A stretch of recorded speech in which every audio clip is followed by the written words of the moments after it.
What's up, my people? It's Cat Sports again. Excuse me. Now, this is a boxing channel, so let's talk some boxing. Now, as usual, before I get started, let me give a shout out to the JBT community. Just Boxing Talk. We're a group of people that just love to talk boxing. And we're always looking for others to join us. And you don't have to have a channel, a podcast, or anything like that.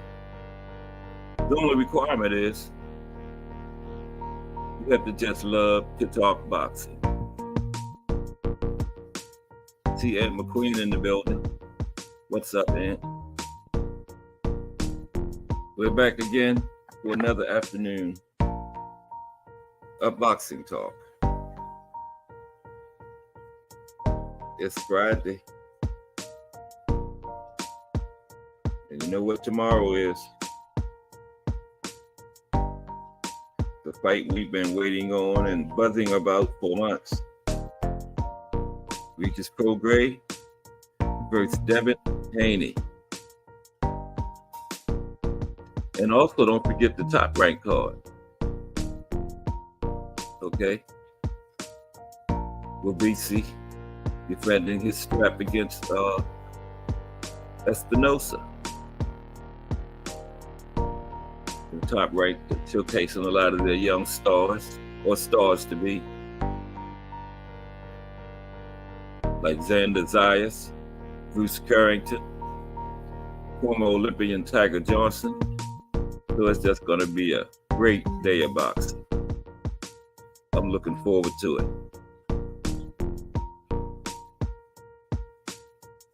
All the talk will be put to rest. Will Devin Haney become a two-division world champion? Take the WBC strap away from Regis? Or will Regis slam the door on the youngster and beat him up for coming up there, daring to pick him as the weak link? You know, we will know tomorrow. Now today, I want to talk about the rankings in each division, you know, men and women. Now, as far as rankings go,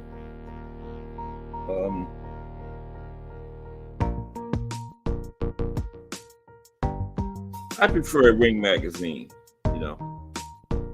Box Rec is good too, but I feel like their ratings system has holes in it. Just like the sanctioning bodies. I don't want to use them because, you know, they have a lot of politics involved in there when they ranking their fighters, you know, politics. Who can bring them the most money? Now,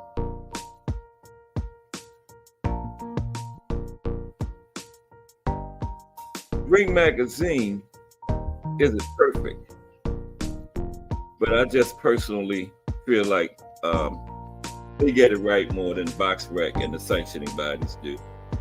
So I'm going to go through the rankings and I'm going to use the Ring Magazine's rankings. Now, Ring Magazine is owned by Oscar De La Hoya, but I'm not going to hold that against him. Okay. Now, these rankings are as of November 26th. So it's like, what, like a week and a half, something like that. So they're pretty much up to date. Start at heavyweight and work my way back. Okay. Let's take a look at the rankings. Okay. And these are, remember, Ring Magazine. Okay. Now they have listed as their champion, Oleksandr Usyk. Okay. Now he also has the IBF belt, the WBA belt, and the WBO belt. Okay. Of course, number one is Tyson Fury, and he holds the WBC belt. Number two, Anthony Joshua. 3, Deontay Wilder. 4, Zhilei Zhang.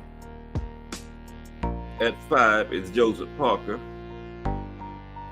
6, Philip Hergovich. 7, Jared Anderson. I guess that's the original, the real big baby, I guess. 8 is hard-hitting Joe Joyce. At 9 is Frank Sanchez. And coming in at number 10 is Otto Wallen. I'm just going to do the top 10. Ring Magazine, right? So that's heavyweight. Okay. Go down to cruiserweight. Now, I probably start butchering up some names, but hey, you'll know who I'm talking about. And I hear the announcer pronounce these names when these guys are fighting, and I still butcher them. Okay, cruiserweight. Now, Ring Magazine has as their champion at cruiserweight. They have Jai Apatea. Okay. Now at number 1, Maris Gradis. 2, Runel Dorticus. 3, Badu Jack. 4, and Apatea is also the IBF champion. 4, they have Noel Mikhailian. He also holds a WBC belt. 5, Chris Billiam Smith also holds the WBO belt. What's up, Mike Masick? How you doing, bro? Good to see you. Mike Masick in the building. Did you get that notification today, Mike? I know you were saying you was having a problem getting your notifications. You kind of early today, so you must have got it.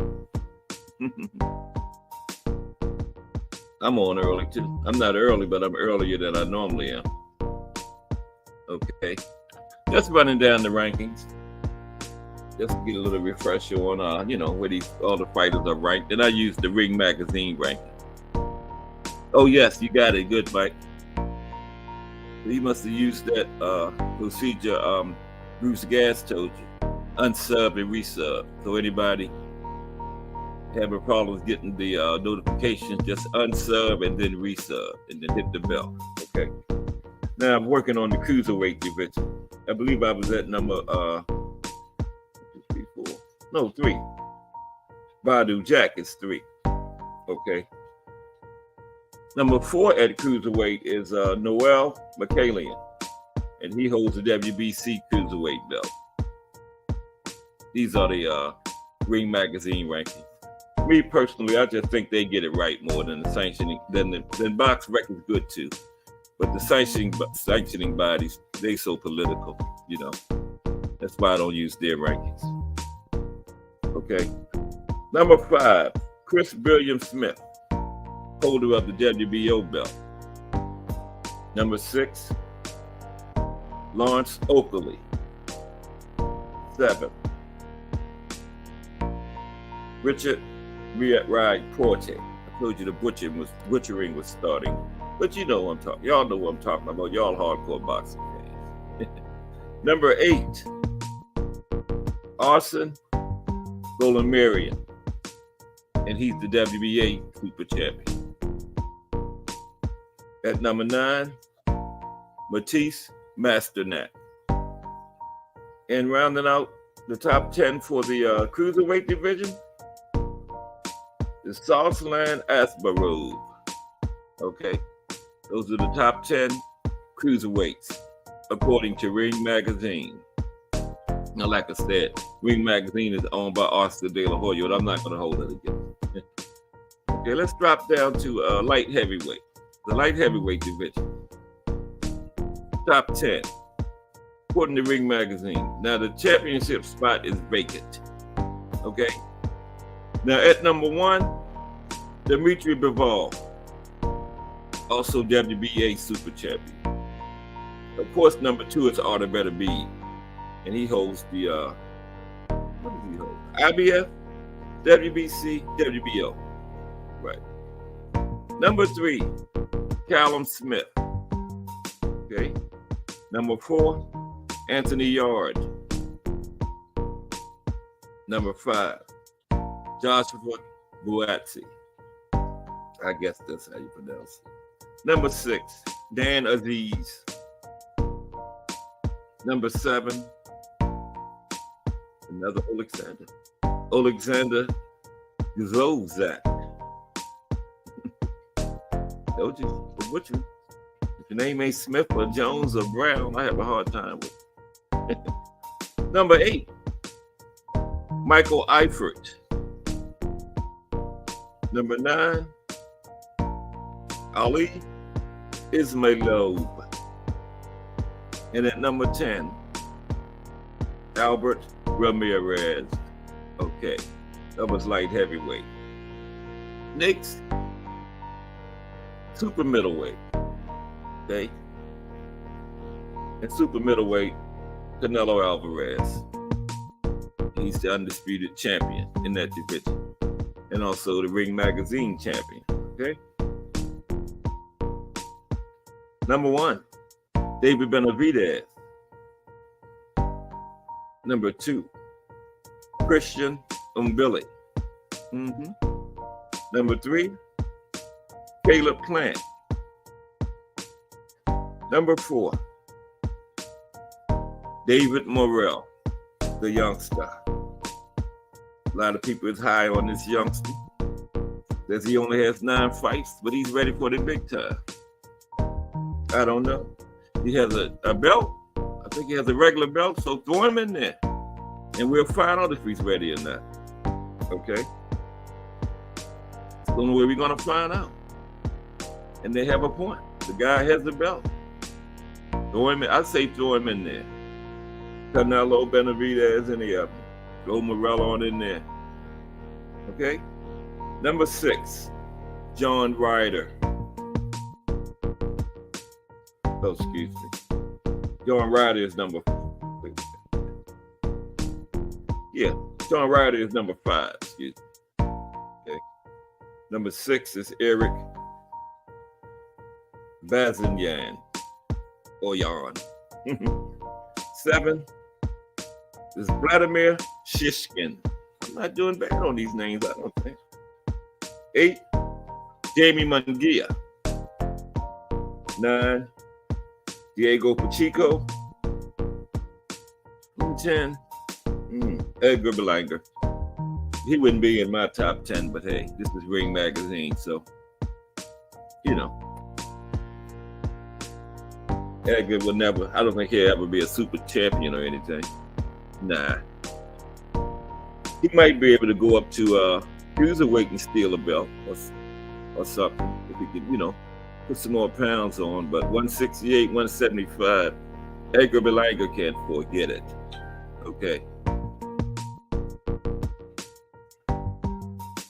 He was in there early in his career. What was it, like 18 straight knockouts? But that hurt him because knocking out all those guys in the first round, once he got past the first round and got up in the fights, he had nothing, you know? Like somebody like Virgil Ortiz, Better Be, yeah, they got 100% knockout rate, but they're going up into fights, you know, going some rounds, getting experience. You know, Berlanga just knocking everybody out in the first round. Not good. And you see what happened to him. Once he got up into some fights, he had nothing. He almost got knocked out, as a matter of fact. Okay? And the minute he gets in there with the top level guy, he's losing. Matter of fact, who in his top 10 can Edgar Berlanga beat? I don't know. I don't see any of them. Maybe John Ryder. Maybe John Ryder. Okay, let's drop down to that was super middleweight. Middleweight would be next. I don't know where all my people at, but they missing this good information I'm giving out. Everybody always coming late, and maybe I should have waited. But I still got the women to do so. Okay. Now, middleweight, Ring Magazine top 10. Championship slot is vacant. Okay. Number 1, is Janabak. I'm not even going to say his last name. We know him as Janabak. That's good enough. And he holds the WBO and IBF straps also. Okay. Number 2, Carlos Adamas. Okay. 3, Erislandy Lara. I like that they don't have them all up here, because the guy's only fought one time in over 2 years, okay? So he shouldn't be back in the rankings yet, right? Let's see, like the politics of the sanctioning bodies, they'll throw him in there because they know Canelo is probably going to fight him. So, but, Ring Magazine, like I said, they're not perfect, but me personally, I think they get it right more than BoxRec and the political sanctioning bodies. But I like that they don't have Ring Magazine left Maul out. He hasn't fought once in 2 years. Why should he be ranked? He shouldn't, and rightly so. Okay, number 4, Sergey Derevyanchenko. Okay, you know what I'm talking about. Number 5, Chris Eubank Jr. 6, Miriam Nasultanov. Syllabalize it out, Kurt. Syllabalize it out. What's up, Remo? Remo in the building. Going over the rankings today, Remo. And I'm using Ring Magazine. Because like I was saying, BoxRec is okay, but their rating system is flawed. And the sanctioning bodies are too political. Okay. Now, like I was saying, Ring Magazine is owned by Oscar De La Hoya, but I'm not going to hold that against him. So we were at middleweight. And, yeah. Sergey Derevyanchenko was number 4. At 5 was Chris Eubank Jr. 6, Miriam Nasultanov. I think I read those. So I butchered his name twice. 7, Elijah Garcia. 8, Felix Cash. 9, Liam Smith. 10,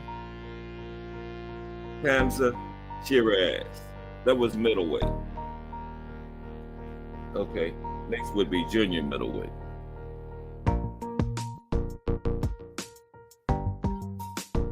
Junior middleweight. 10 likes, looking good.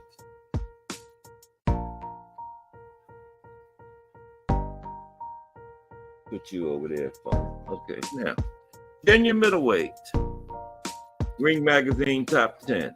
Okay, that's what we're doing right now. Junior middleweight. Of course, they have Jermell Charlo. That's their champion. At number 1, Tim Tszyu. Now, Mel, I believe he still has the WBC and the WBA straps. Tim Tszyu is at the number 1, and he has the WBO strap.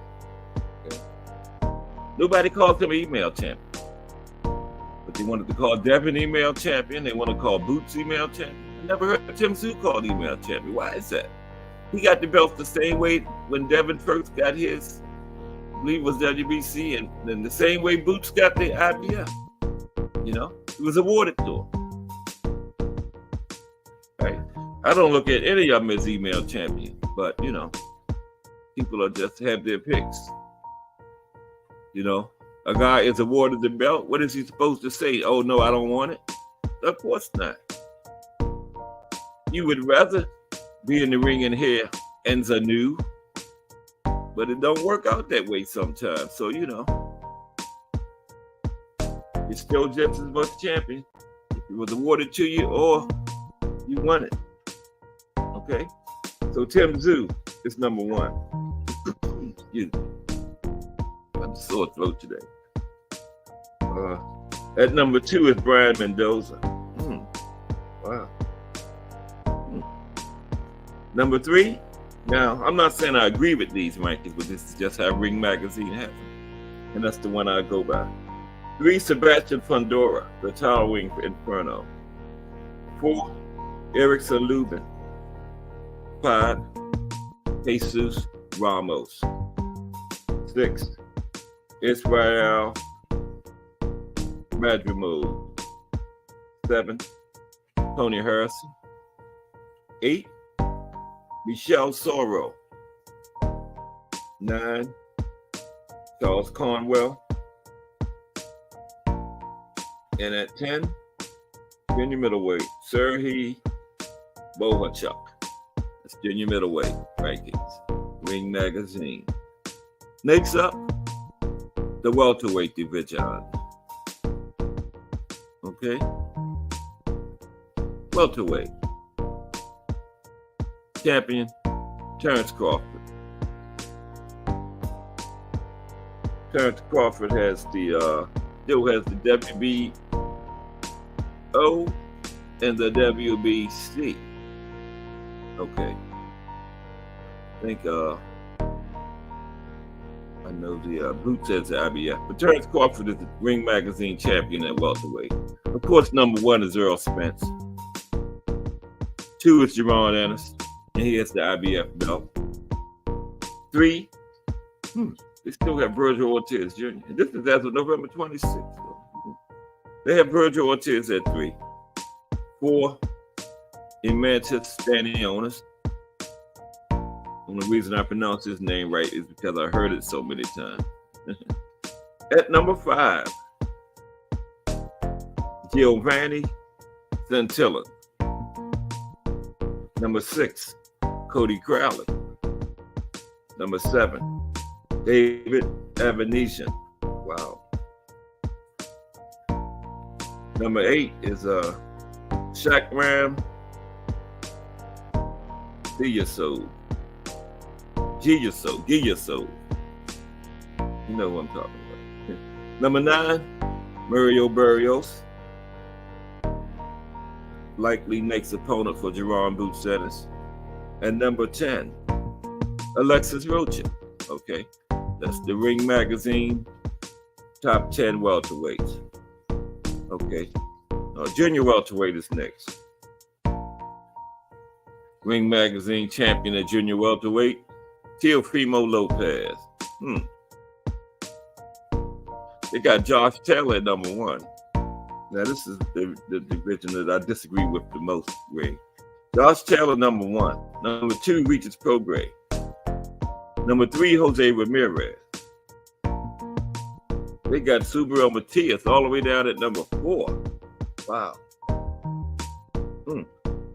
5, Richardson Hitchens. 6, Jack Catterall. Those two are supposed to fight early next year, I think. And the title had never eliminated. Richardson Hitchens, Jack Catterall. And it's the IBF, so you know who holds the IBF. Subriel Matias. So the winner of that, Catterall Hitchens, will have to face Matias. I like Hitchens, but I don't think either him or Catterall has a chance against Matias. But that's just my opinion. So, 7, Honor Barbosa Jr. 8, Gary Russell, Antoine. 9, Soldier Horn Ergashad. And 10, Sandor Martin. Okay, that wasn't too bad. The top 5 was all mixed up, but yeah, as we got into it, it got better. All right. Next up is lightweight. Ring Magazine top 10. They still have Devin Haney as their champion. It's crystal clear he's not campaigning at lightweight anymore. But hey, number 1 they got Vasyl Lomachenko. Number 2, they have the face of boxing, Gervonta Tank Davis. The face of boxing. Let's say Gervonta Davis was the face of boxing. Okay. 2, Isaac Cruz. Pitbull. No, that's 3. Pitbull is 3. The face of boxing was 2. Yeah. 3, Isaac Cruz. And if you don't know, the face of boxing is Gervonta Tank Davis. Okay. 4, Ryan Garcia. 5, Shakur Stevenson. Got Ryan in front of Shakur. So I guess they're looking at that last performance. I don't know. But anyway, 4 is Shakur Stevenson. No, Shakur Stevenson is 5. 6 is William Zepeda. 7 is Frank Martin. 8 is Raymond Muratalla. 9 is George Kambosos Jr. 10, Maxie Hughes. Not bad at all. Okay. Junior lightweight. Champion is vacant. Okay. Number 1, Emmanuel Navarrete. Okay. 2, Hector Garcia. Navarrete has the WBO, by the way. And I forgot to mention, Shakur Stevenson has the WBC at lightweight. Okay, Navarrete has the WBO. 2, Hector Garcia. He just lost his strap. 3 is O'Shaquie Foster. He has the WBC at lightweight. 5, Oscar Valdez. 6, Rakhimov. 7, Rawson Conceição. At 8, Otar Irinarchen. 9, Roger Gutierrez. And 10, Albert Bell. The top 10, Ring Magazine's top 10 junior lightweight. Okay, featherweight.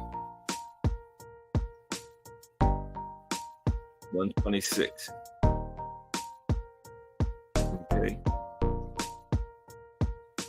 Featherweight. Championship is vacant. At number 1, Lee Wood. 2, Luis Alberto Lopez. 3, Ray Vargas. He has a WBC strap. 4, Jose Ramirez. Not Jose Ramirez. I can't think of his first name. But anyway, he has a Robeisy. What am I thinking about? Robeisy Ramirez. He has a WBO strap. He fights tomorrow. Brain lock for a minute. 5, Brandon Figueroa. 6, Mauricio Lara. 7, Mark Maxayo. 8, Josh Warrington. 9, Rhea Abe. And 10, Ruben Villa. Okay. Next up, junior featherweight, 122. Okay.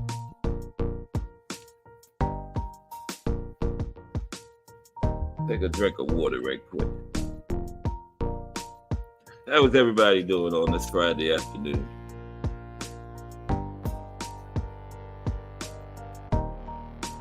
I know everybody ready for tomorrow. Regis program, Devin Haney. We've been buzzing about that for months. And also, the big Top Rank card. I talked to hardcore boxing fans earlier in the week that didn't even know Top Rank had a card this weekend. That just shows how terrible they are at promoting.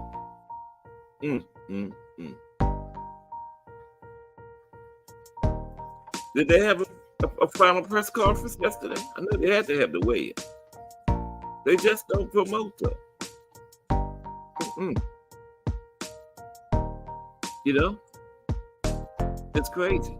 And all those young stars on that card would have been very easy to promote, man. Very easy. But they just don't do it. So, I don't know. I guess the Bob father is trying to save money and get that house in Beverly Hills. Yes. Now, where were we at? I think we were at junior featherweight, 122, right? Right. Okay. The championship slot is vacant. There. This is the Ring Magazine Top 10, by the way. At number 1, Naoya Inoue. He holds the WBO and the what's the other one here? WBA, I think. Yeah, WBO. No, WBO and WBC. Those are the 2 belts he took from Cool Boy earlier this year. 2, Marlon Palace. He has the IBF and WBA, and those 2 guys are going for undisputed December 26th on a Tuesday morning. It'll be Tuesday evening or night in Japan, but it'll be Tuesday morning here. And somebody was telling me that's like Saturday is the big fight night here. Tuesday is their big fight night over there in Japan. That's why they always fight on Tuesday. I always wondered. But Inoue always has a way of keeping those guys coming over there. He didn't have near a belt going up against Cool Boy. And Cool Boy went over there. Money. And Marlon has the same amount of belts that he has, but Marlon's going over there. Why don't somebody make him come out of Japan? I don't get it. But I guess they're paying everybody well to come over there. Why? What's up, the Boxing Mania podcast in the building. Salute to the Boxing Mania podcast. Boxing Mania podcast. I am going over the rankings today. And I use Ring Magazine because, as I was saying, now Box Rank is okay, Box Rec is okay, but I think their rating system is a little flawed, and the sanctioning bodies are just so political, man. Now Ring Magazine's rating system isn't perfect, but me personally, I just think they get it right more than Box Rec and the political sanctioning bodies. So this is the Ring Magazine Top 10 each division. I'm down to junior featherweight. But good to see you, Boxing Mania podcast. Always a pleasure. Salute. Okay, now, the last name was Marlon at 2. Stephen Fulton is at 3. I don't know. I guess he's moving up. What's up, Aunt McQueen? Yeah, I guess Cool Boy, the word is that he's going to 126, but right now he's still at 122. And I guess I haven't heard anything since he fought the Monster. But he's currently at number 3 at Super Junior Featherweight in the Ring Magazine rating. Remo says Ring is biased as fuck. You fight Golden Boy fighters and find Golden Boy fighters in positions they haven't earned. Yeah, Remo. But, they all are biased, And the sanctioning bodies, bias is an understatement for them. So I just, me personally, I like Ring. Yeah, it's owned by Oscar, but, So, you can make a case for it all being, it's just, your personal preference. That's all, Yeah, that's what it is. Now, it's not no whole bunch of difference because I was looking at all of them last night. It's not a whole bunch of difference between the way they have the ranking. But I just, decided to use Ring. Bare Knuckles Boxing Talk. JBT. Just boxing talk. That's all. That's all we doing. Okay.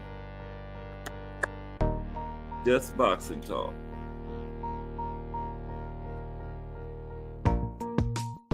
And it says whose bias is least offensive. Yeah, that's the question, Ed. Yeah. And those sanctioning bodies are just too political, man. Everything they do, rankings, whatever, is money. It's about money with them, you know. The WBA is even, I think, creating a whole new division just to get more belts and more sanctioning fees, you know. Last week, I went over all the champions. 17 weight divisions, 81 men's champions, 68 women's champions. That's ridiculous, man. That's why I'm not going to use their rankings, because they're ridiculous. How the hell you got 17 divisions and 81 champions? Come on, man. So, you know, no, I'm not using the sanctioning bodies for anything. Remo says, oh, building up like candy. Man, I can't shake his ass. Salute, my brother. Yeah, but the sanctioning bodies, man, nah. But anyway, where were we? We was at junior featherweight. Let me see. Okay, I think Cool Boy was the last one, right? They have him at number 3. At number 4 is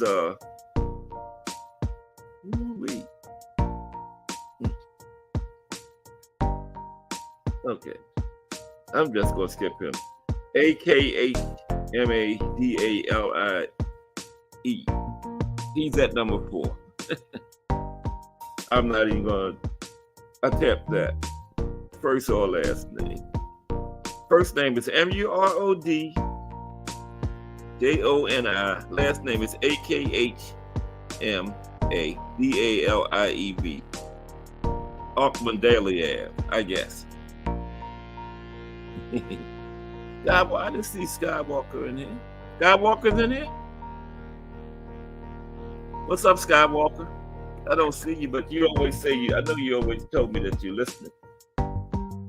So salute to Skywalker. And y'all need to be checking those videos Skywalker me doing from the sky.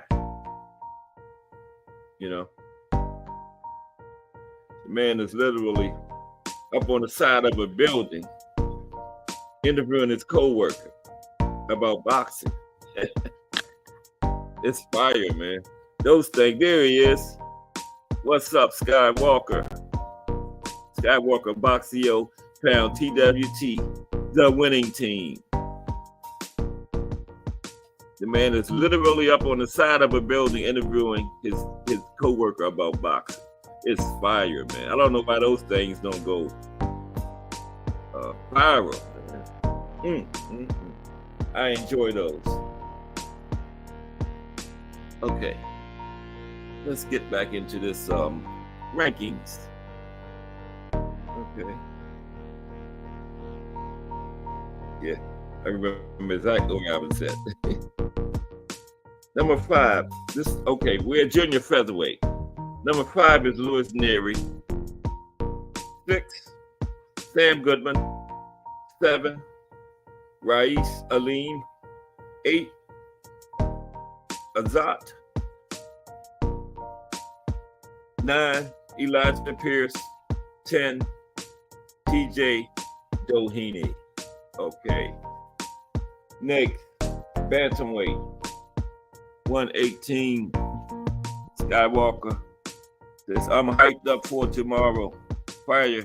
Going to be a great weekend of boxing. Yes, it is. Yes, it is, man. If you're not hyped up about tomorrow, you're not even a casual boxing fan, man. All that boxing coming on tomorrow, definitely not a hardcore.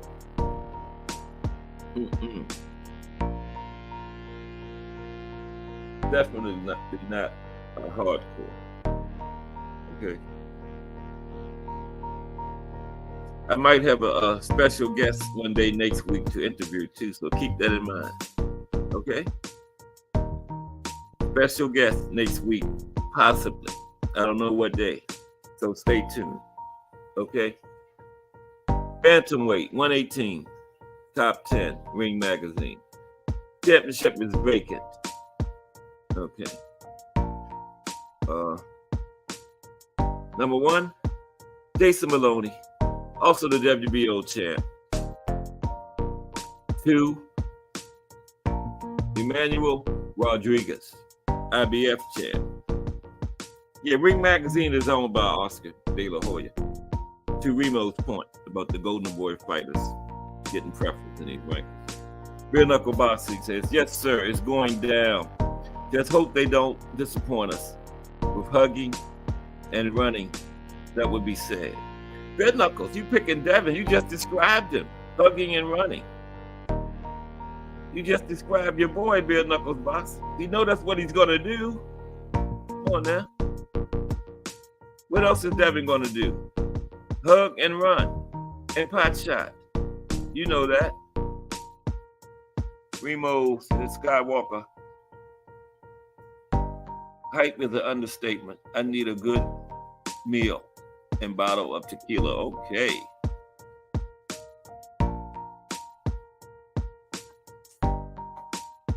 Hey, Bill up and say, hell no. Just be in that Crow Show Sunday. I got Regis in 9. Okay? Jay Hardcore's got it written down. Regis in 9.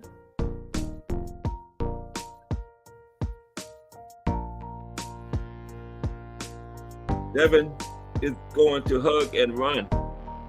Oh, you say he gonna bare knuckles, boss? You say he gonna stand up in the pocket and go at it with Regis? No, I don't think so. It's gonna be kind of like the first Cambosos. That's what he's gonna attempt to do. Now Regis got to dirty it up, like Remo was saying the other day. Get a few warnings from the referee early, get Devin's attention. But it's going to be good, man. It's going to be good. We've been waiting for this a long time, and here we go. And here we go. It's tomorrow. It is Dopo Domani. That's tomorrow in Italian, I think. Okay, now. Emmanuel Rodriguez was number 2, bantamweight, top 10, Ring Magazine. Number 3, Alejandro Santiago. He has a WBC strap. Remember, he beat Nonito a few months back. These are the straps that the Monster dropped when he went up in Childhood Schoolboy. Monster used to be undisputed in this division. Number 4, Vincent Astrolabio. Number 5, Nonito Donaire. With his 50 fights, 42-8. They'll fight. Any Devin fans in here? With Bare Knuckles Boxing. Skywalker says, Remo, hell yeah. I almost made it to the fight in San Francisco. I had some free tickets from the team. I'm hoping that they both came to fight. So are you going, Skywalker? You say you almost made it, but you got some free tickets. So are you going, Tim, to the fight? Wow, that'd be nice. Okay. Nonito Donaire is number 5. Paul Butler is number 6. Ryusuke Nishida is number 7. Takuma Inoue is number 8. Monster's little brother, and he has the WBA strap. He was supposed to fight a couple weeks ago, but he had got hurt in training. Miguel Contreras is 9. Diego Higa is 10. Now we're down to like 3 more classes to go. This is junior bantamweight 115. I'm a sore throat today. Okay. They have as their champion, Juan Francisco Estrada. He holds a WBC strap at junior bantamweight. Number 1, Kazuto Ioka. He has a WBA belt. Number 2, Roman Gonzalez. They still got Chocolatito in there. Chocolatito, almost 60 fights, 51-4. I didn't hear that, whether he had officially retired. Anybody here?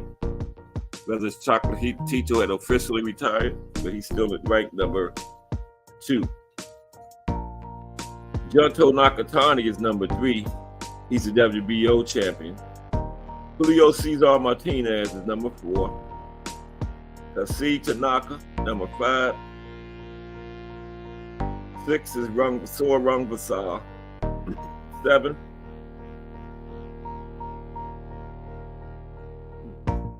Francisco Rodriguez Jr. 8, one of the Maloney brothers, Andrew Maloney. 9, Alejandro Gonzalez. And 10, John Ramirez. Let's take a look at flyweight. The champion is vacant. 1 is Sonny Edwards. Him and 2 is Julio Cesar Martinez. Now I don't agree with this. They got 3 is Artem Dalakian. He has a WBO, WBC strap. Sonny Edwards has the IBF. They got Bam all the way at 4. Bam Rodriguez. He has a WBO belt. Okay. And him and Sonny Edwards is fighting the unification next Saturday. That's going to be good too. Okay, Remo says, in the fight in San Francisco, I had some free tickets from the team. I'm hoping that. Oh, that's Skywalker, sorry. I just read that. Okay. But they got Bam at 4. I definitely don't agree with that. 5.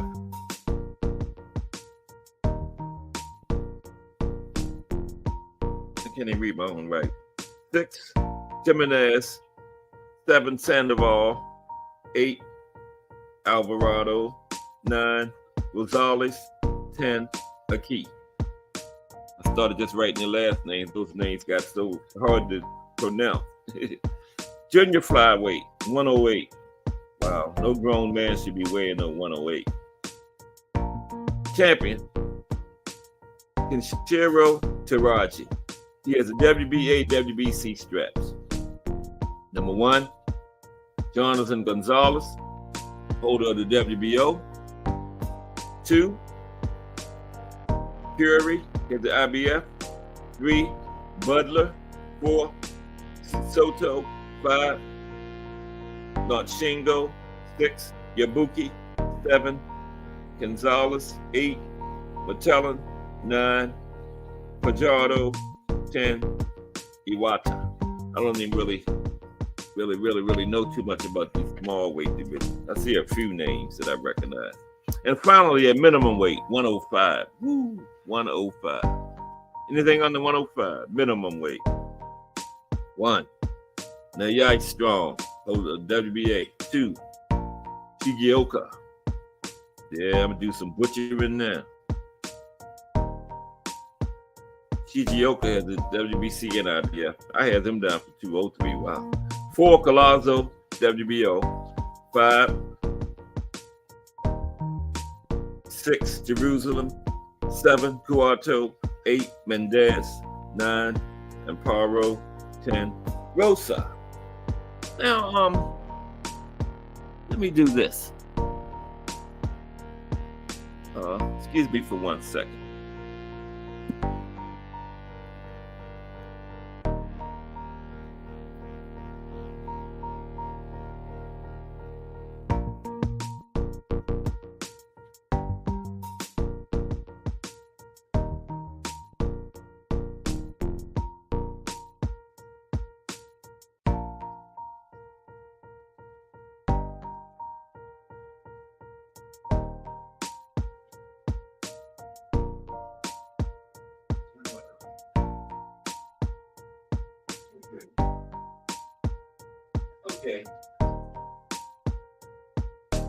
Okay. All right, I'm back. Okay, now I'm going to go over exactly how we was talking about the biasness and all that. I'm going to read about exactly how they do these rankings, okay? Who does the rankings? Exactly how they do them. Okay? So what everybody got planned? Any fight parties tomorrow or anything?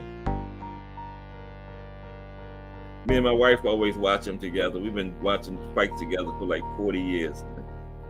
Yeah. So that's what we're going to do. We had ribs yesterday. We should have saved those ribs for tomorrow.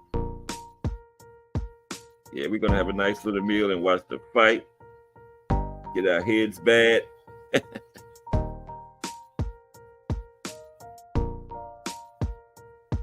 Oh, come on. Bear with me for a second. I'm going to put the link in once I do this, in case anybody want to chop it up a little bit. I'm taking my time because nobody wanted to chop it up yesterday, so I'm getting there. Yeah, we were talking about how biased, some of these rankings are. So let's dig into exactly how they do these rankings, okay?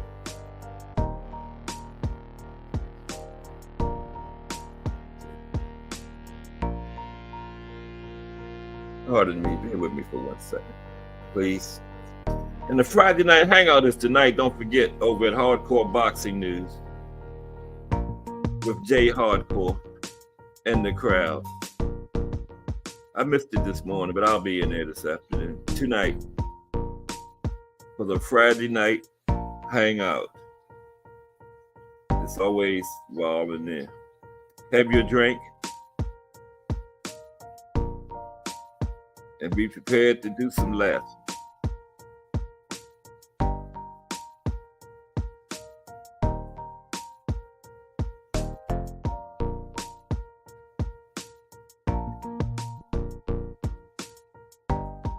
All we have for the big fight tomorrow is a wake up, and we are there.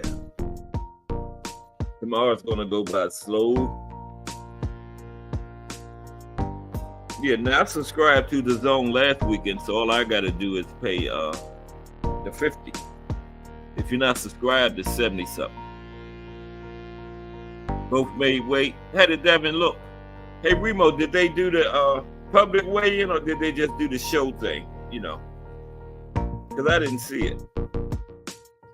Did they do the public weigh-in or just the show thing where they had already done it? You know how they do. Oh, you going to the casino and watching bare knuckles? All right. That sounds like fun. Yeah. I used to watch fights up in Atlantic City in the casino back in the day. Been to a few live ones. Seen a nice female fight up there one time. I don't think it was anybody famous. I think it was just like some local fighters. But it sounded like fun. Did you say you live in Virginia? Bare knuckles boxing? I think you said Virginia. Yeah. Okay. Now, how boxing rankings work, okay? We'll get into this biasness and all that stuff. Which governing bodies rank boxers, okay?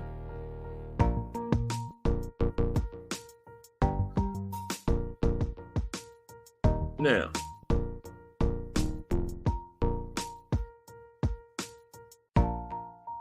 oh, you saw the Benavidez fight there too? Okay. That's what's up. Yeah. Okay, now. 4 major governing bodies rank boxers and sanction title fights in boxing. Okay. These are the 4 major sanctioning bodies: WBC, World Boxing Council; WBA, World Boxing Association; IBF, International Boxing Federation; and the WBO is the World Boxing Organization, right? Virginia, okay.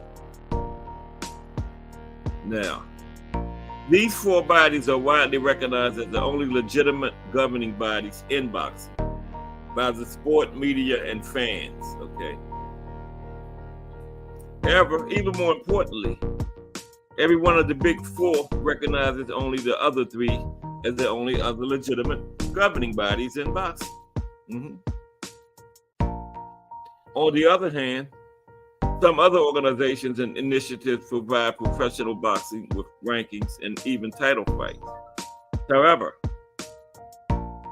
these are unrecognized as the legitimate rankings by the boxing public or the other major organizations.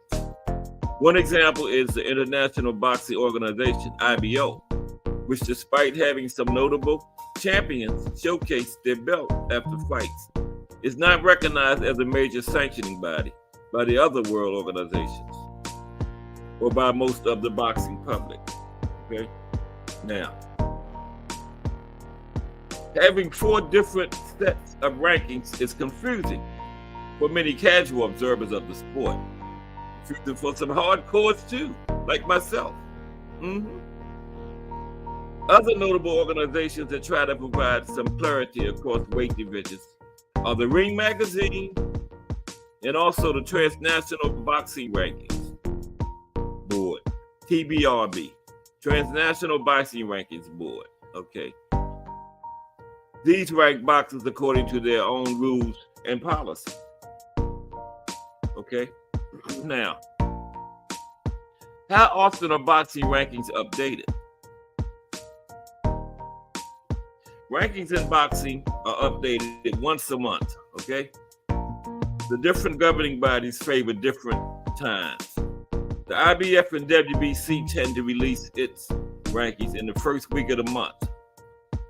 The WBC favors the middle of the month, while the WBA tend to reveal theirs towards the end of the month, okay? Now, if you notice, it's been over a month since one of them were updated. This usually means they are waiting for a major fight to be completed in the coming days, like Reach's program Devin Haney tomorrow, okay?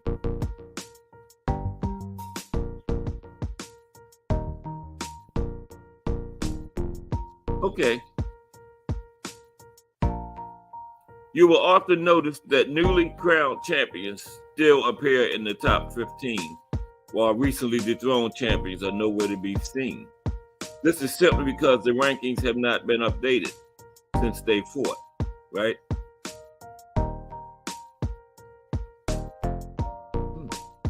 They had that backwards. Newly crowned champions still appear in the rankings, while recently dethroned champions know what they probably meant. Recently dethroned champions still appear in the rankings. Newly crowned champions are nowhere to be seen because they have not been updated since they fought. I think that's what they meant. Okay. Now, ranking factors. Okay. Selected judging panels determine the rankings within the major organizations. The judging boards for the 4 major organizations which compile the rankings are always multinational. Judges come from almost every continent, bringing their perspective on the rankings. They rank the fighters according to organization rules, but the rankings may also be mostly subjective. Although every significant sanctioning body has its own set of rules. See, now that's the problem. That's the problem. Okay, each one got their own rules. So it's really like an opinion thing, just like the pound for pound list. It's just somebody's opinion. You know, you just have your pick. Like I picked Ring Magazine. Remo think Ring Magazine is too biased. Everybody just got their pick. Because I read that again. Every sanctioning body has their own set of rules that they rank by. Now, they say although every significant sanctioning body has its own rules, they share a lot of the general rules that determine whether a boxer is eligible to be rated in the top 15 or move up. Okay? Here's some factors that attribute to a boxer's rating in the top 15. Here are some factors that attribute to the boxer's rating in the top 15. A positive record. Recent activity, quality of performance, quality of competition, the significance of their bouts.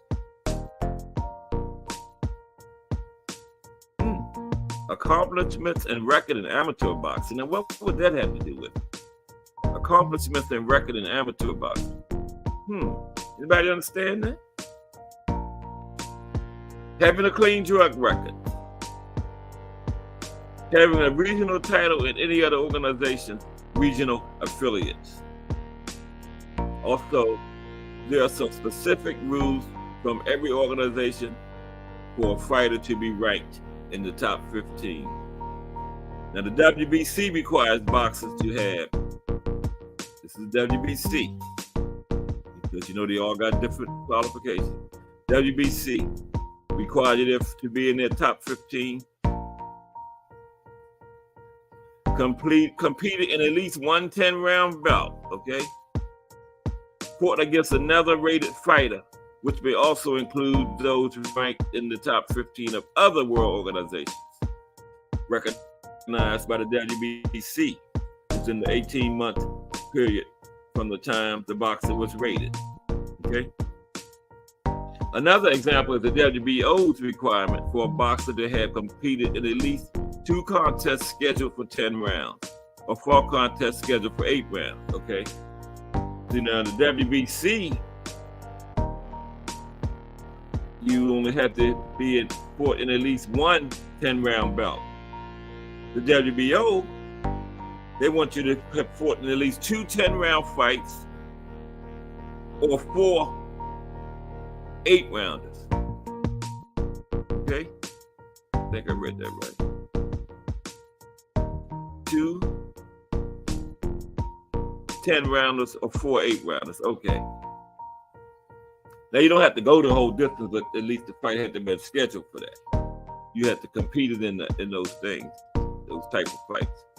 Additional factors that could attribute to a boxer's rating are style, experience in elimination or championship bouts, positive TV exposure. What? Now, come on, what the hell TV exposure got to do with where you ranked that? That's ridiculous. I think that's totally ridiculous. TV exposure. What the hell that got to do with where you ranked that? TV exposure. See? Now, what do the positions mean?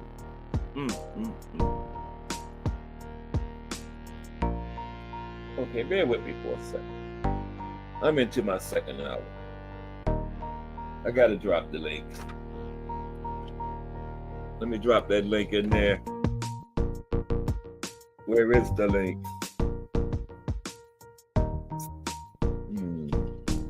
Unorganized here. Today is the 8th, right? Okay. I'm going to drop the link in, gentlemen, real quick. Then we can move on. Where's my link phone? There's the link phone right there. Okay. 15 likes. Get on that like, y'all. Give me like 2 minutes. Listen to the music. Or like I said yesterday, I can sing, but I think y'all rather listen to the music. I'm gonna drop the link. Is this TV stuff? That's ridiculous. Why the hell you gotta have some TV exposure to get ranked? Come on, man. It's the most ridiculous shit I've heard in my life.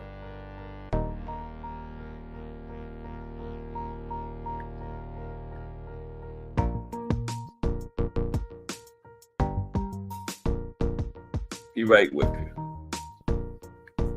I can't walk and chew gum at the same time.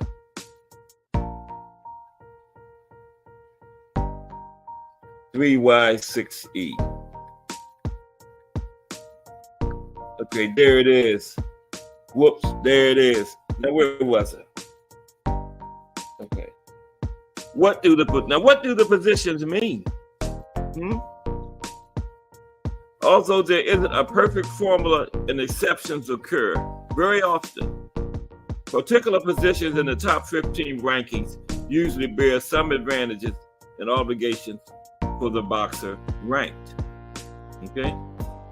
Being ranked first in the top 15 rankings usually makes the boxer the mandatory challenger for the title in the respective weight class. And see, that's where the politics come in at, you know? Being ranked first usually makes the fighter the mandatory, okay? Ring Magazine wouldn't have those politics, okay? Because you don't have nobody having to be number one to fight for no belt or anything. But see, the sanctioning bodies, that's where the politics and the favoritism come in, see? Being ranked number one usually makes the boxer the mandatory challenger. If the title is vacant at a given time, whether a fighter has vacated their belt or had it stripped for not fighting a mandatory, then the organization will set up a title belt between the number 1 and number 2 ranked boxers. Not all the time, because Crawford just got stripped and they just gave it to Boots. Now, I think that's the best way. When a fighter gets stripped Set up a title fight between 1 and 2. Don't just give it to anybody. Then you won't have these people talking about this email nonsense. Agreed? Whenever a fighter gets stripped, 1 and 2 should fight for that strap. Nobody should just get it awarded to them. So this is wrong here. Well, this is just sometimes. This is not set in stone because we just saw it. Boots got awarded the belt. Now, nothing against Boots, certainly. I'm just, giving my opinion on it. Right.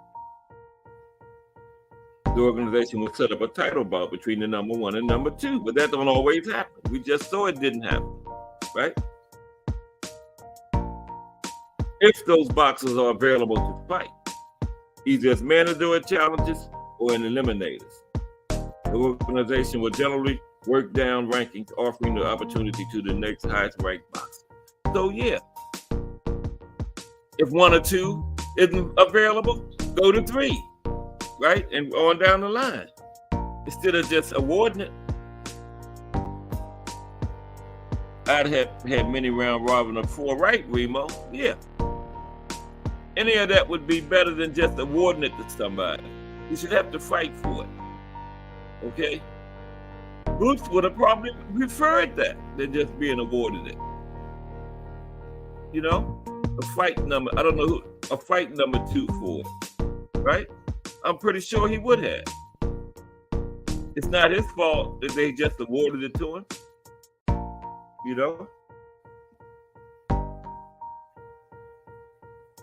Yeah. That is so true. Now, regarding final eliminators, the organizations appoint boxers from the upper half of the top 15 rankings to fight each other, with the winner becoming the mandatory challenger for the title of the organization.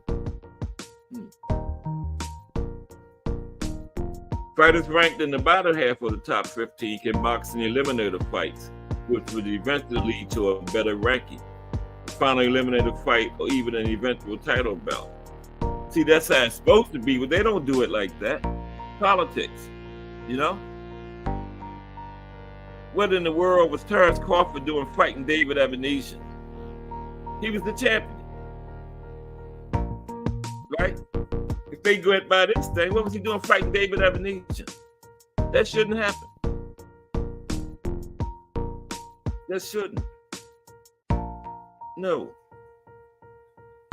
Since champions usually have to fight their mandatory challenges once a year, they also have the option to make a voluntary defense versus a challenger of their choosing. Okay.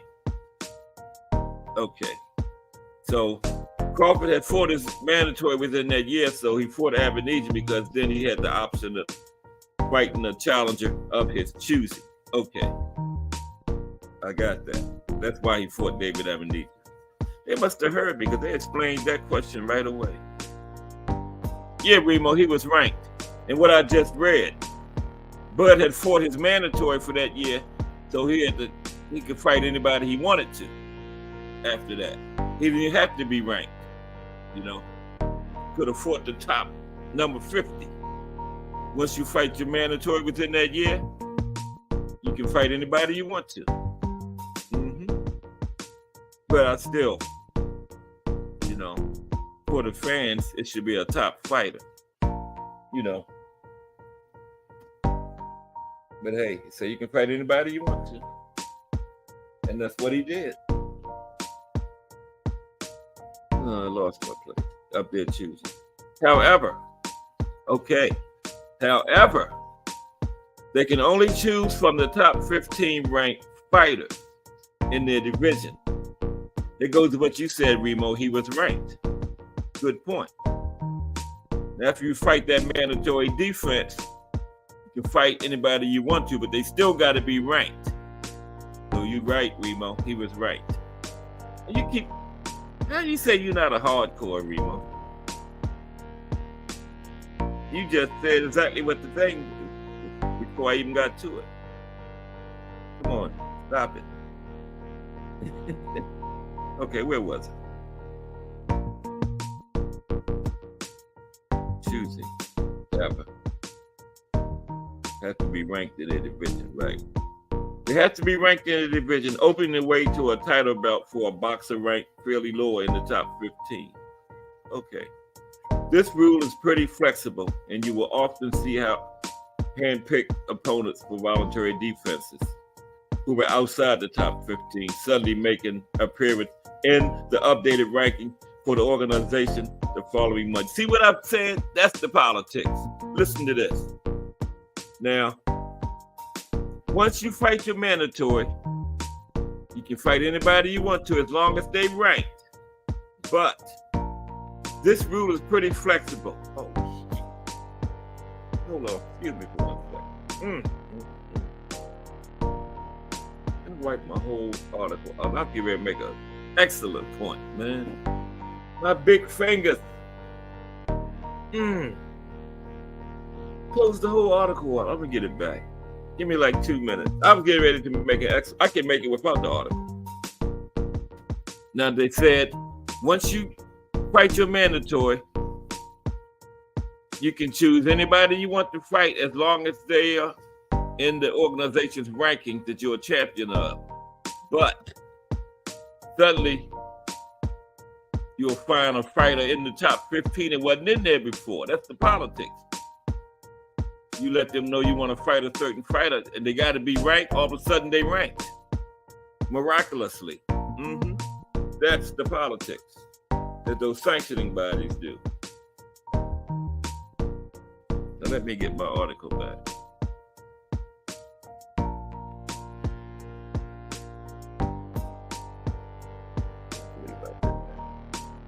That's why I usually write those articles down so I can just go straight to them.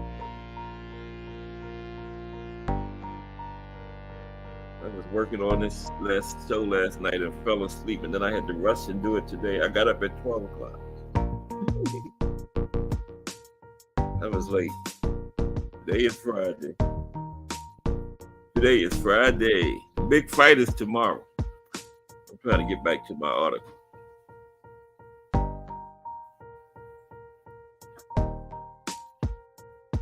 Bare Knuckles Boxing Talk is going to the casino. What everybody doing for the fight tomorrow? Me and my wife watching it together. I know it's some big fight parties going on out there. For this one, this is the one we've been waiting for. And don't forget, Sunday morning on Hardcore Boxing News is the Crow Show. He's got everybody's picks written down. He don't want nobody ducking.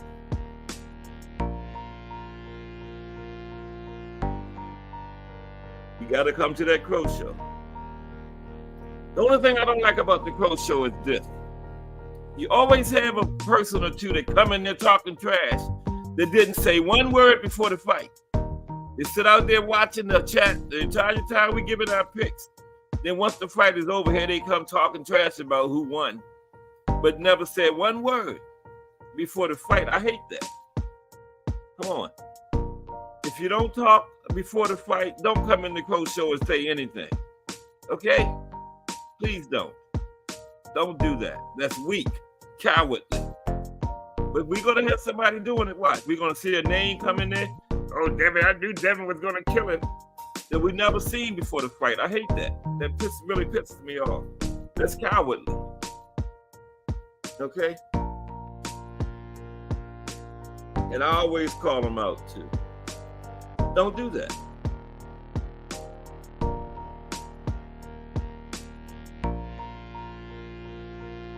I went right past it.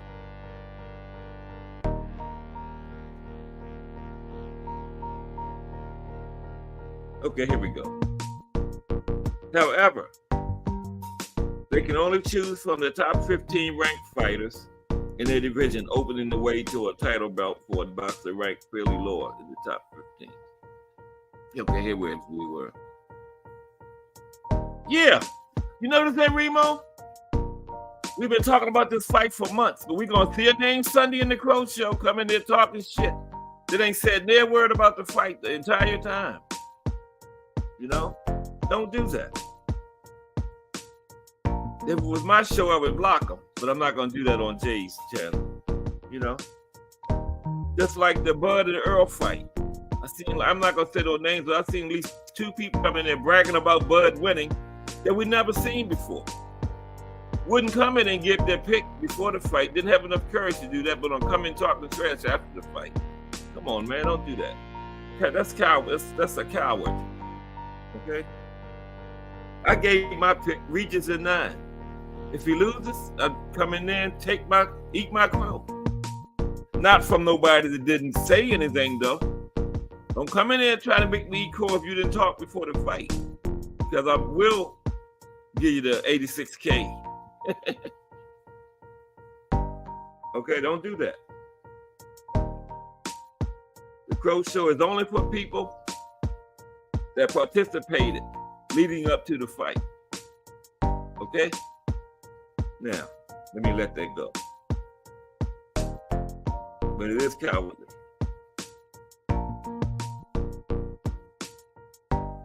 Yeah, that gets me upset. However, they can only choose. Okay, this rule is pretty flexible, and you will often see hand-picked opponents for voluntary defenses who were outside the top 15 suddenly make an appearance in the updated ranking for the organizations the following month. See, that's the politics. Now, lost ranking positions. A boxer can drop out or completely fall out of the rating for numerous reasons.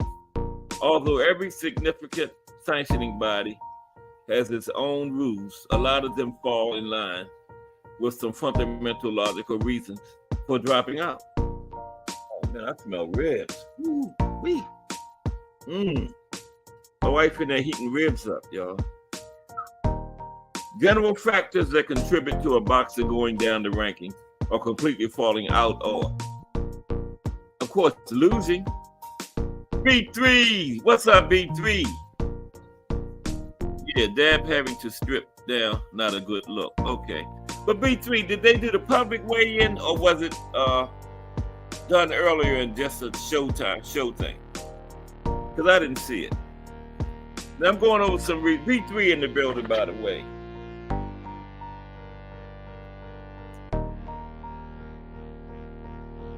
President of the Devin Haney fan club, but a hardcore boxing fan. A fan of boxing first, but a big fan of Devin Haney second. No, seriously, B3, can you put that in the chat? Did they do the public weigh-in, or was it the show thing? Okay, these are some reasons where fighters completely fall out of the rankings. Of course, lose, choosing to fight for another organization's belt or final eliminator, low quality level of competition, low frequency of fighting. For example, not competing in 9 months. Okay. Use of illegal drugs inside or outside of the ring. Wow. Criminal behavior and legal issues. Okay. Failure to pay sanction fees. You got to pay those sanction fees. Just Do Boxing. What's up, Just Do Boxing? 4 o'clock. Don't forget, Just Do Boxing at 4 o'clock p.m. Okay? I'm the warm-up act. For the Just Do Boxing is the main event. I'm the co-main. Okay? What's up, Just Do Boxing? Good to see you. B3 says, they weighed in just for the commission of 4. They have the ceremony. I hate that, man. I hate that. The ceremonial nonsense, man. Okay. Thank you, B3, for the information. I was going over some reasons where fighters fall out of the ranking. Okay. Criminal or legal failure. Okay, failure to pay sanction fees. Failure to make weight. Conduct that violates boxing regulations or rules. Other specific factors that might be deemed relevant by one of the organizations. Okay. All right. Okay. We got like about 25 minutes. Let me take a look at what's happening. See if anything interesting going down. I'll probably save the women's rankings for the Sunday or Monday or something.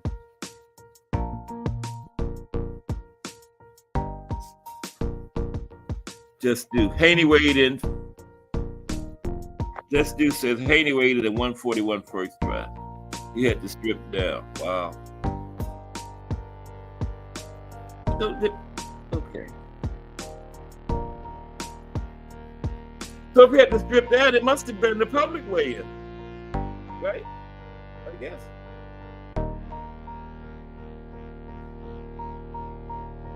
Okay, David Morrell versus Sean Agbiko on December 16th, live on Showtime. That's the same day as Bam and Sonny Edwards. Agbiko is the African guy, I believe, right?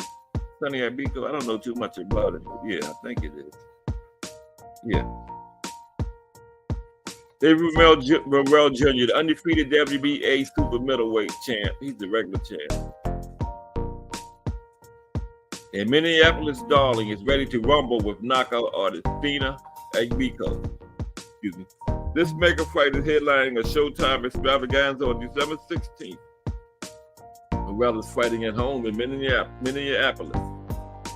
In the co-main, we got Chris Colbert and Jose Valenzuela. 12-round WBA lightweight title eliminator. Julio Cesar Martinez on the card. Ooh. Angelino Cordova. That's a pretty good card.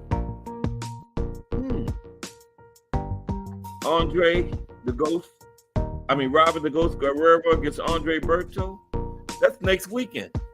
Ooh, so next Saturday ain't gonna be bad either, y'all.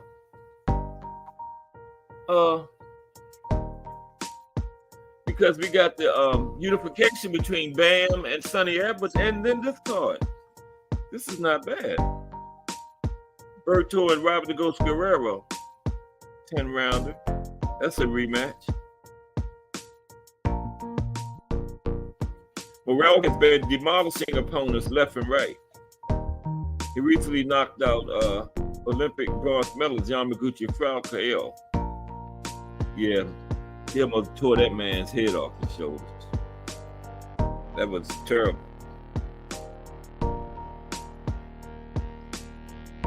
Coached by Ronnie Shields.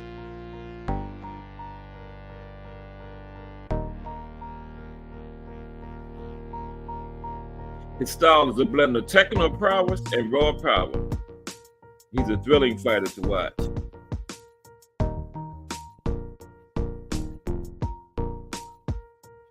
Very skillful young fighter. David Morrell said, ooh, next Saturday.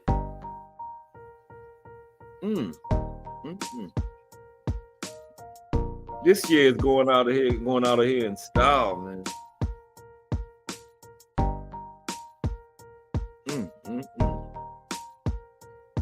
Then we got the Boston on the final day of the year.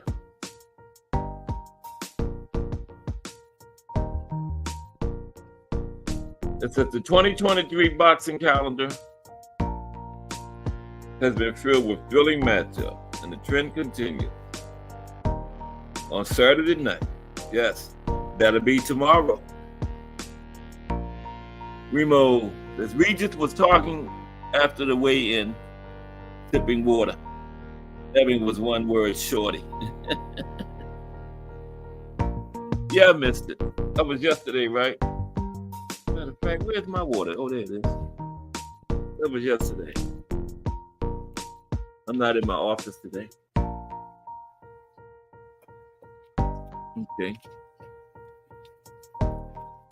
Okay. Let me see what's B3 talking about. We say, what's the site with the T's? I need to save the page just in case. But if they get some dope shit shirts, I'm a cop a couple. Yeah, Remo. If he wants to know the site with the T's, put it in the put your site in the chat, Remo. Put your link in there. Remo.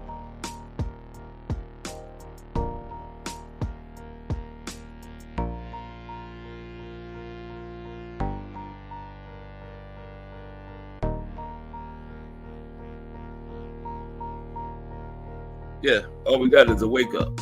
It's B3.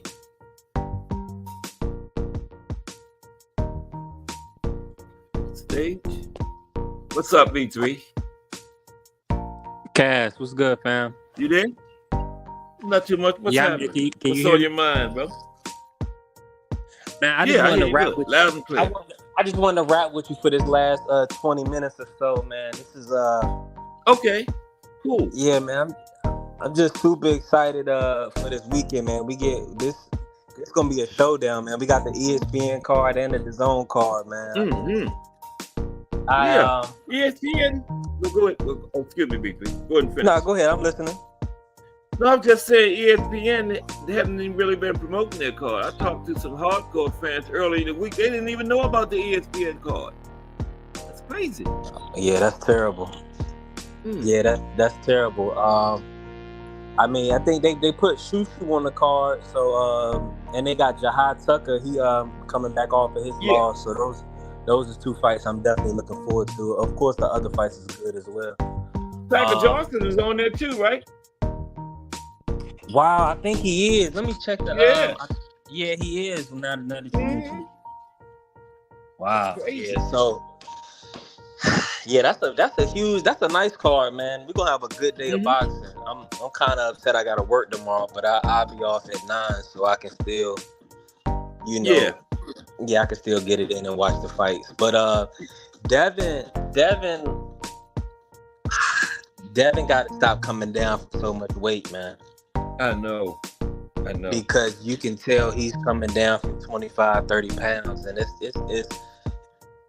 we can see the extra weight that was on him. You know what I'm saying? In between after that Loma fight, like he was visibly bigger. I know. Even though he's not gonna look the same as he do on fight week, but it's just it was prevalent. It was evident that he's cutting an extreme amount of weight. So that got me kind of nervous, though. I ain't gonna lie. You think he should go at the 147 after this? Would that be an easy, better for him, you think? I mean, of course, I don't know. Of course, it'd probably be better for him weight-wise and health-wise, but the level of I don't know if it's any more easier competitively. I think that's what I'm saying, because most people would think that he's running from the 140 smoke, but I don't look at it that way, because as we know, if he move up, he's gonna move up for a name. So it'll be a Barrios or a Thurman fight, and neither one of those fights are light touches. No, So of course, I know the people. I would love for him to stay at 145 to see him, rock out at 145. 140. My bad. 140. Right. But 140. It's like you say. He got to do his best for his health, man. This kid. He don't need to be don't ruin his career over the scale. No. And the hardcore fans will realize it's for health reasons, It'll be casuals talking about he running and all that, but the hardcore fans will know, the man, he's a big guy, man, and he's young, he's still growing, and we'll know that he just can't do 140 anymore, Right, exactly. Yeah, that's a fact. I mean, so we'll see. I mean, hopefully, if he looks good, if he feels good at this weigh-in, at the ceremonial cast, I need to see an energetic Devin. I need to see, because I didn't pick up on any signs, but I learned a lot from EJ and Bud's ceremonial weigh-in. You see what I'm saying? Bud was Yeah. dancing, he was rapping, he was having a good time. And EJ, he was like, he made that little comment, I guess, that everybody caught on to. He said, you gonna thank me for this or something like that. He said you gonna, for even accepting the fight, because EJ, he didn't look right. You know what I'm saying? No. Yep. And what I mean is that he wasn't matching that energy. Man, if my opponent is happy and dancing and rapping and laughing and joking, and I'm over here with a stank face, mad, looking all grim, or I can't give you any energy, I can't get hype with you, I can't get up with you, then that tells me that I might, tomorrow on the fight night, I might not be able to get up with you. That's right. That's concerning. Yeah. So hopefully Devin need to match the same energy, all that talking and woofing that he was doing to Regis' face at the press conference. I want to see that same energy at the weigh-in. Yeah. So I thought the weigh-in was yesterday, right?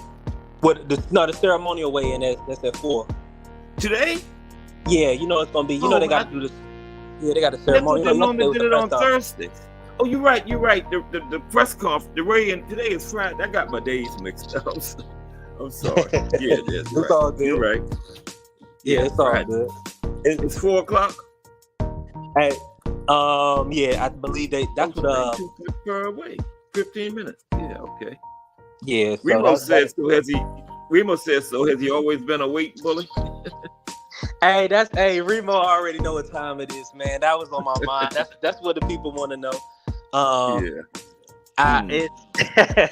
That's what the people want to know. I mean, we gotta call it for what it is. But all I'm gonna say is this, Remo, we know what time it is. Guys are gonna make the weight class that they want to excel in. They do want the most advantages they can have. It's not just Devin; it's a lot of guys. If Devin was a weight bully for fighting at 135, then I gotta call Shakur a weight bully for 126. No, I don't call them weight bullies though. Yeah, you see what I'm saying? So I don't. It's like these guys. They make the weight. They rehydrate or whatever the contract stipulate, and then they do battle. That's showing to me. It's showing that he wanted to fight the tough fights, and he want to stay at those weights. He just can't make them. If he had his way, he probably would rather stay at 135, where Tank and Shakur and them guys is at. But he just can't make it. So, man, listen, man. If he was fighting, these dudes literally have to over promote. Bill Haney people literally are looking at Bill Haney like he might be the greatest promoter right now, but it's really not. He's just. What he's doing is he's having to over promote. You see what I'm saying? Like, you don't see Coach Calvin or anybody, Coach Tank managers or Ryan managers. They did their promotion and whatnot, but they didn't have to call each other the B word, and they didn't have their trainers didn't have to go back and forth yapping at the mouth. You see what I'm saying? So they having to they really have to sell, this. They really, really sold this fight. I don't think they had a choice but to. They had to. You know what I mean? Yeah. Excuse me for a minute, B3. What's up, BN Boxing News? The weigh-in is at BN Boxing News. So what time is the weigh-in? It's at 4:00, right, B3? Yeah, it should be 4:00. That's what I seen on the DAZN page. 4:00 BN Boxing News. Okay. What was you saying, B3? Man, but yeah, this Devin, man, him cutting it close on this weight. I know he got skills to pay the bills, man, but I just don't like seeing like Regis. Yeah, he was drinking on. I watched the video when after he weighed in this morning. He was drinking on his water bottle and whatnot. He just rehydrated himself. That's what he got to do. He sat on an empty stomach all night. But he was still, he was able to look up at the camera, talk, you know what I mean? And, it's just go time. Devin, man, when Devin left on the video, man, he didn't look up. He had his shades on. He didn't want to say nothing. And I was like, it's just a different, it's a difference. You can tell. Yeah. Old school. William Old School Orion is in the building. What's up, Old School? At work? Okay. I appreciate you stopping by, bro. I know you gave me that like. William Old School. The Man, real one there. Shout out to everybody in the chat, man. Shout out to William Old School, my guy Remo, Mike, B&B, man. Shout out Just. Man, hey, Cass, this is a it's interesting that, you know, Devin is kind of finally in the big fight. Like, even for the Loma fight, it didn't feel like a, you know what I mean, like a super big fight. Yeah. For the fight, you know, like the promotion and the build-up. Mm-hmm. So, but I think the whole, like, Bill and Evans Tobler kind of going off and kind of going at it, kind of build this fight up a little bit more. You know what I mean? Yeah. Eddie did a good job. Eddie is the only promoter that still promotes, though. You know what I mean? I completely agree. Golden Boy Top Rank, they trash, man. Yeah, I completely agree, man. They got to do better. B&B asked. I know I keep talking about that Top Rank, but that card was so easy to promote with all those young guys with young to be stars on. That would have been easy to promote them, man. You know. Nah, I completely agree. Hey, Cass, to answer B&B question real quick. Okay. What I would say is that it all depends.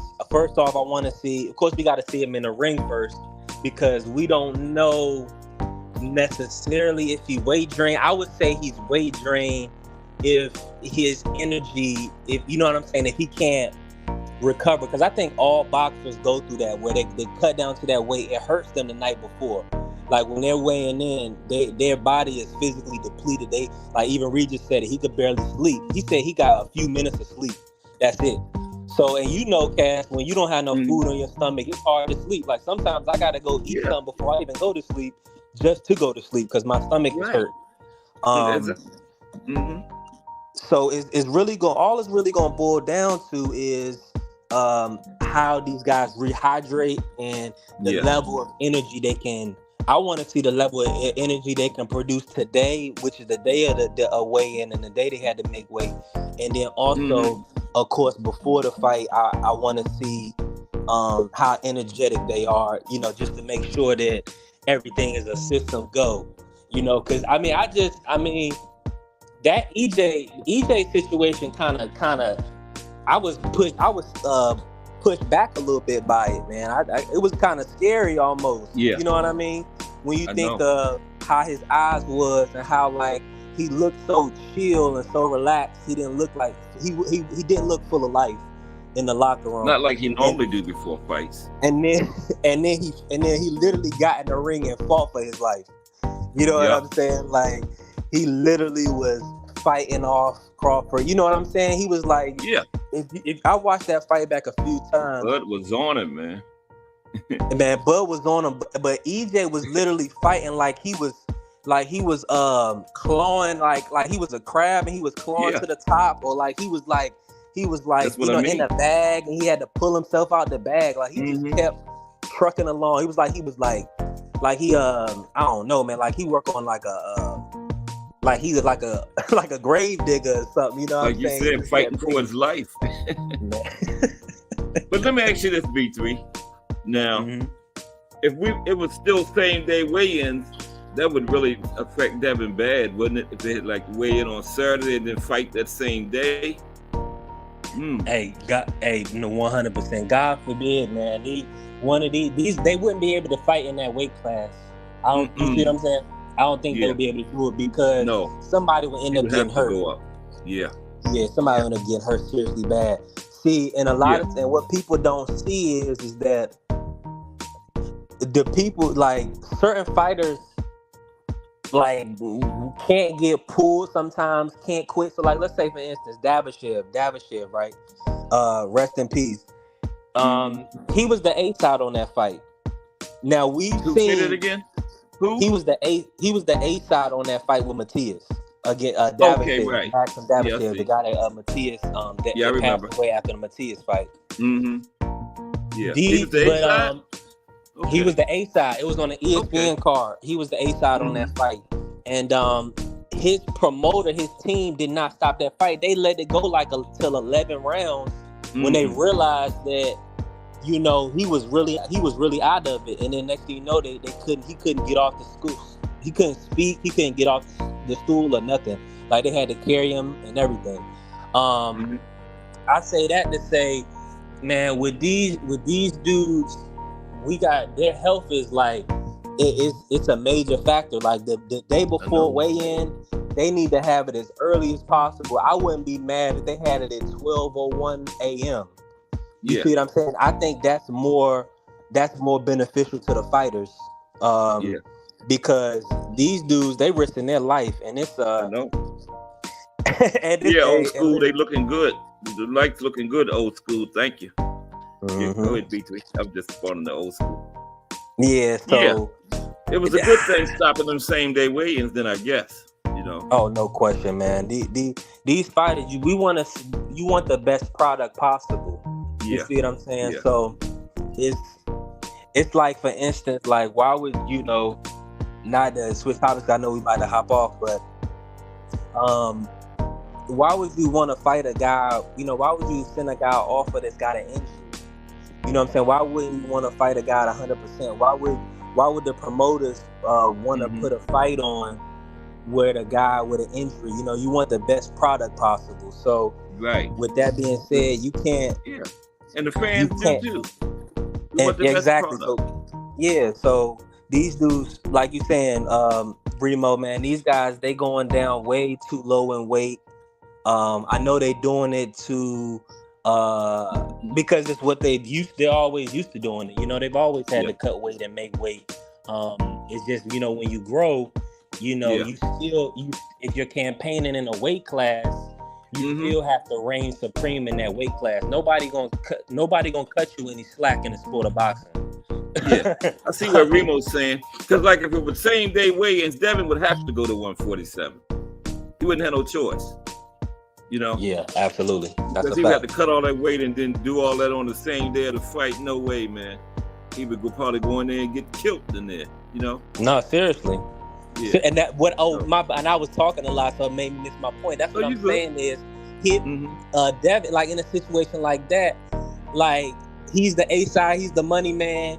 You know, if he's fighting a guy like Matias or somebody like that who's not hitting you with one punch and just knocking you out and dropping you all around the ring, he punching you, he hitting you with like shots, a whole bunch of shots, accumulating so much damage. I know. And if you got a corner that can't stop the fight, the ref can't stop the fight, these people need you to win. That's why Davashev didn't do, you know, he ended up passing away. Because they couldn't see all of the damage that Matias was putting on him.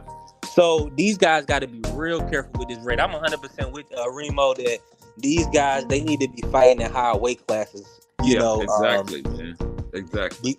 Yeah, but listen, I know we talk about this and talk about that, Remo. I ain't scared for Devin. I still think he gonna get the win. You know. They do need to fight closer to their weight class instead of stop trying to squeeze down to those weight classes where they had no business being at, you know. And that's a fact. That's a fact. And so, McLean made a good point. You know, you got an optimal weight that you walk around at. So when you go to camp, it's just like fine tuning. You're not trying to force weight off. You should just be fine tuning down to your weight when you go to camp. You know, if you walk around at your optimal weight, you know what I mean. Yep. Absolutely. Absolutely.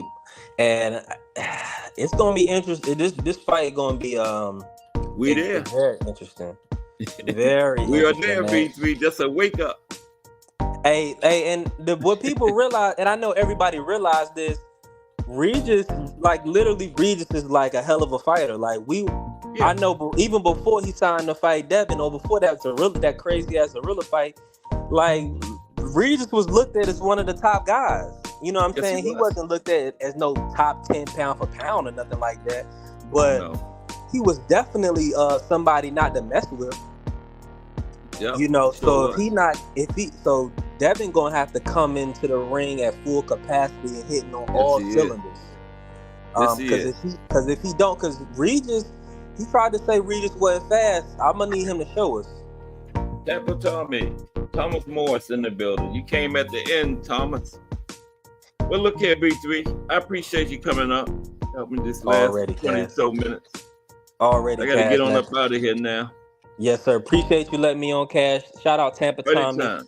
Shout out everybody Anytime. in the chat, man. Hey, listen, I'm gonna holler at y'all. I'm gonna definitely see y'all at the Crow Show on Sunday. Okay, we'll be there.